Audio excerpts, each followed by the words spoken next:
Hey guys, Alan here, Solid Rock Bible Class. Hey, I'm so glad you're with me. Boy, it is going to be a hot one.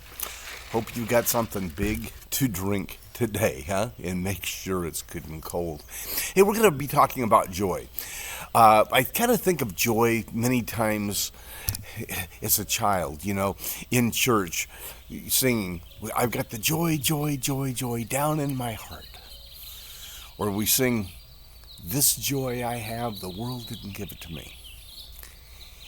See, we shouldn't just have to endure life. We're supposed to enjoy life. I know Disney says they're the happiest place in the world, but we should be the happiest people in the world. Our joy should actually impact other people. When we get up in the morning, we should be impacting other people with our joy. Now, how many here that I'm talking to today are discouraged or could be discouraged or have been discouraged in the past? Hey, all of us have discouragements that happen.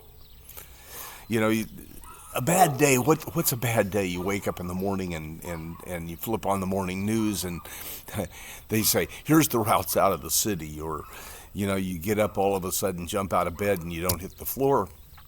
But, life is full of trouble.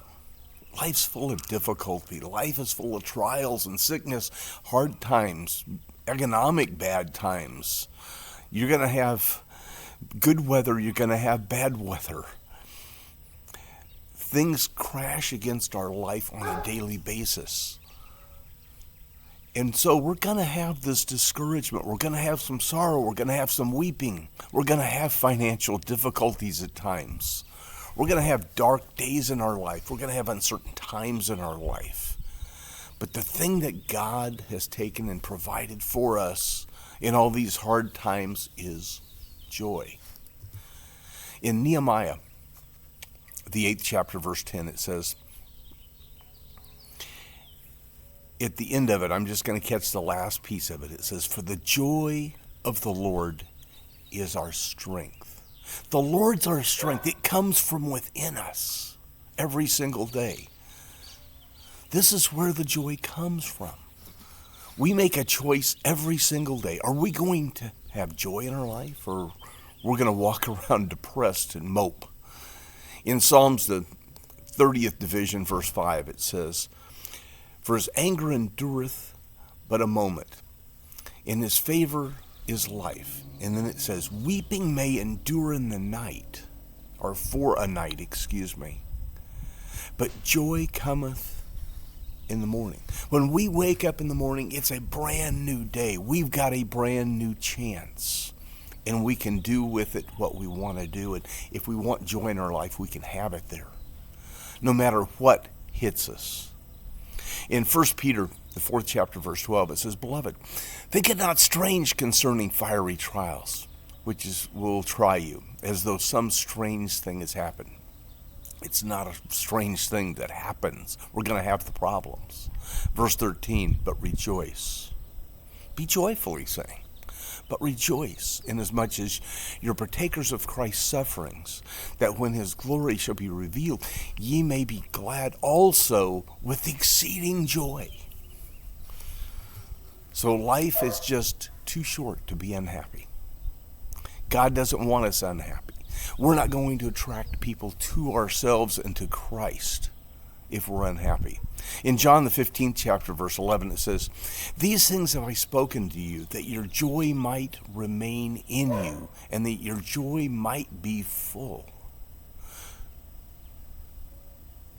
So, one of the big things is don't compare our lives to other people's lives. And I know I've mentioned that before.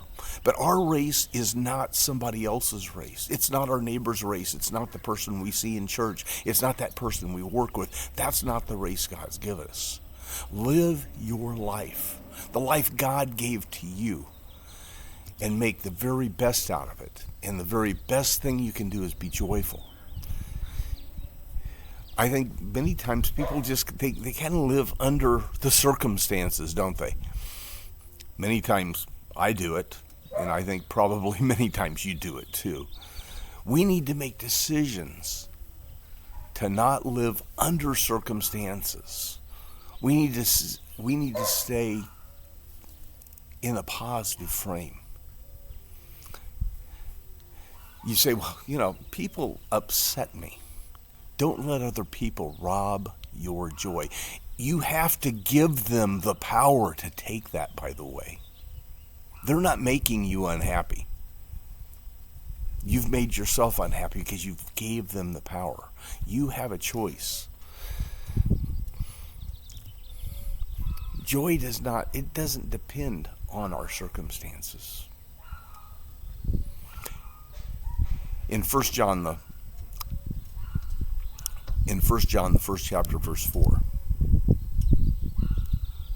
he says, "These things I write unto you that your joy might be full." Ephesians, the 3rd chapter, verse 20, it says, "Now unto him that is able to do exceeding abundant above all."